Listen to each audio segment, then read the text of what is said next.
បាទថ្ងៃនេះក្រុមគ្រួសារបងប្អូនខាងខ្ញុំមកធ្វើបុណ្យនៅវត្តអសិទ្ធលើមមកអ្នកអសិទ្ធលើមនេះមនុស្សច្រើនមែនតើមនុស្សច្រើនណាស់បងអើយថ្ងៃចឹងធ្វើបុណ្យធ្វើទានសិក្សាសល់ខ្លះបងអើយទំនេរពីការធ្វើការឆ្លៀតមកធ្វើបុណ្យជាមួយពុកម៉ែចឹងណាថ្ងៃក្រែងជាតិនេះជាតិក្រោយបានប្រសើរជាងនឹងចឹងណាបងប្អូនហើយសប្បាយណាស់បងអើយចាស់ទាំងក្មេងគឺមកគុំបានព្រមគ្នាទាំងអស់តែចាស់ទេសម័យនេះក្មេងៗគឺបងគឺទីណាបានเป็นเจอមកไม่បានសំជួនដំណាប់ដល់កូនសពកូនស្រីបងអរលោកច្រើនមែនទែនមកក្នុងជីវិតថ្ងៃនេះក៏ពិតជាជ្រះថ្លាព្រះសាសនាយើងចឹងហើយពិតជាមានអារម្មណ៍ថាយ៉ាងថាដូចជាជុំចឹងណាបងប្អូននៅពួកធ្លាប់ធ្វើបុណ្យធ្វើទាន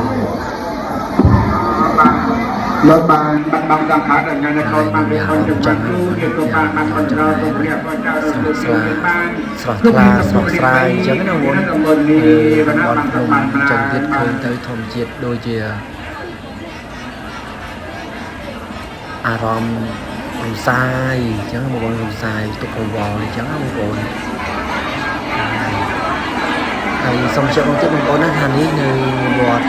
ប្រសិទ្ធលើណាប្រសិទ្ធលើនឹងឲ្យតែជុំបិណ្ឌតែងតែតាកូនប្រុសបានមានជាចិត្តឡាចាំចាប់ក្នុងនឹកដើម្បីរំលឹកដល់ធ្វើបុណ្យដងបងប្អូនត្រូវតែដើម្បីបានជ្រះថ្លាបានហើយចូលតាមតែសៅចាំឲ្យបានទៅសិក្សាឲ្យពេញលក្ខណៈប្រាណអត់នេះណាបុវៃដល់ចៅប្រមាណក៏រៀបតាមការទីដែលការទៅឲ្យទៅពុទ្ធតាមកម្មការដល់ទៅការងារឲ្យបានសម្រេចដូចដែលបង្ហាញបានគ្រប់ចំរានក៏ហ្នឹងក៏មួយនេះបាទចាំសិតតែពុកម៉ែបងប្អូនយើងបងអើយបងប្អូនខ្មែរឆ្លាញ់ចូលចិត្តបានចាឧស្សាហ៍ទៅមកបានចាំតែបានតោជូនចូលតាដែលបានចាំដល់ពុកនេះทุกใครเดินมาที่นาการนับเป็นเชื่อเรื่องมันที่ใช้ช่วยประชาชนการทำให้เป็นมาดิ้วเหตุการณ์ให้มันเราจะเรียกเป็นการเราเป็นที่อาตัวอาตัวไปถึงเรื่องนั้นมองดีคนโตนี่เราเห็นอะไรนี่นะมาไปชักน้ำจำจับเลย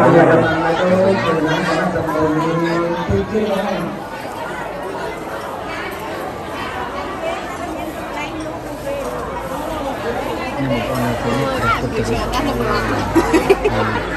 จำใจสมัยเป็นแต่ประสิทธิโภใจด้วยพุทธบริษัทโปรดตรงกับพุทธศาสนาจังเลยให้จำตัวไว้ยังก่อนเลยจำตัวไว้ยังให้ไม่สตุ้มที่ลงบนจะคุยเจ๊ส่งมีแต่พนักงานมีแต่ว่าខ្ញុំសូមជម្រាបលាបានជាមកទីនេះក៏